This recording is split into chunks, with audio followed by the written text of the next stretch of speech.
Marilah kita awali hari ini dengan berdoa yang didasarkan pada bacaan hari ini. Doa pagi. Peringatan Santo Padre Pio dari Pietrelcina, Imam. Engkaulah Kristus dari Allah. Dalam nama Bapa dan Putra dan Roh Kudus. Amin. Bapa, untuk segala sesuatu ada waktunya. Demikian kata pengkhotbah.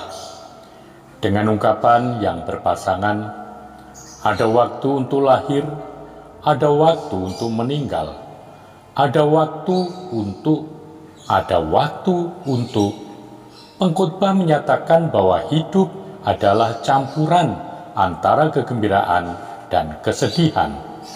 Hal ini menekankan pada ketidakmampuan manusia mengendalikan berbagai peristiwa yang terjadi. Karena itu pengkhotbah bertanya, apakah untung pekerja dari yang dikerjakannya dengan berjerih payah? Namun pengkhotbah juga menyadari bahwa tidak mungkin manusia berjerih payah karena engkau sudah menetapkan pekerjaan yang harus dilakukan manusia dengan bersusah payah. Supaya kami tidak putus asa, pengkhotbah menegaskan bahwa engkau akan membuat segala sesuatu indah pada waktunya. Jika kami perhatikan ungkapan berpasangan yang diberikan, ini dimulai dengan ada waktu untuk lahir dan diakhiri dengan ada waktu untuk damai. Pengkhotbah menyatakan bahwa bagi orang percaya, walau harus melewati berbagai hal yang menyenangkan dan menyakitkan, kita dilahirkan untuk berakhir dengan damai bersama Allah. Inilah arti segala sesuatu indah pada waktunya. Bapa, setelah berdoa, Yesus putramu mengajukan pertanyaan. Kata banyak orang, siapakah aku ini? Menurut orang banyak, Yesus sama seperti nabi-nabi yang telah hadir sebelumnya di tengah-tengah bangsa itu. Namun, mengapa Yesus menanyakan hal ini?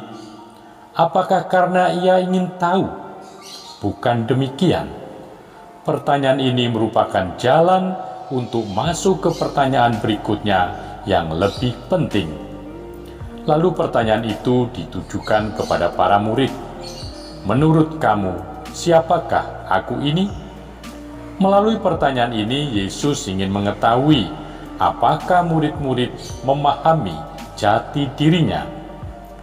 Pengakuan Petrus bahwa Yesus adalah Mesias dari Allah menunjukkan bahwa Yesus bukan hanya nabi yang menyatakan kehendak Allah.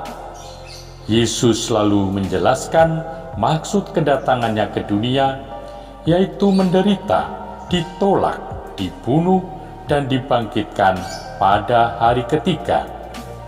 Ini bukanlah rencana, ide, atau perkiraan, melainkan penggenapan dari apa yang telah direncanakan sebelum dunia dijadikan.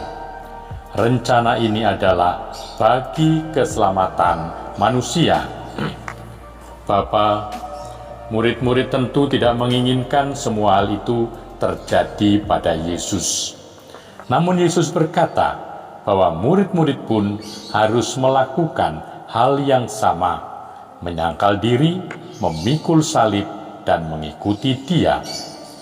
Prinsip kehilangan nyawa untuk mendapatkannya berlaku juga untuk pelayanan kami terhadap sesama.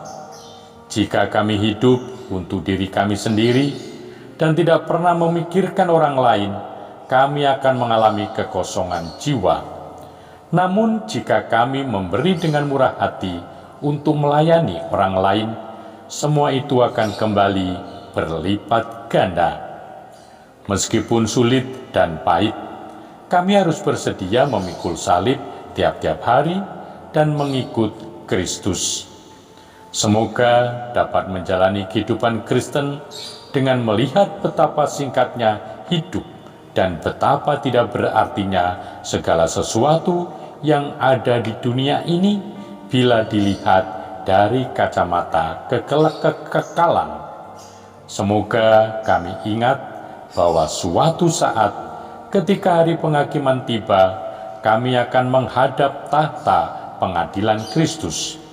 Maka sangkal diri, pikul salib, dan ikut Yesus kiranya mewarnai kehidupan kami setiap hari dalam berbagai aspeknya. Bapa yang Maha Kuasa, berkat rahmat yang istimewa, Engkau telah memperkenankan Padre Pio, imammu, mengambil bagian dalam salib putramu melalui pelayanannya. Engkau membarui karya-karya agung kerahimanmu. Semoga dengan bantuan doanya, kami selalu diikut sertakan dalam sengsara Kristus dan dibimbing dengan sukacita menuju kebangkitan dalam kemuliaannya. Dengan pengantaran Tuhan kami Yesus Kristus, Tuhan kami, kini dan selama-lamanya. Santo Padre Pio, doakanlah kami. Amin. Semoga saudari-saudara sekalian diberkati oleh Allah yang Maha Kuasa, Bapa dan Putra dan Roh Kudus.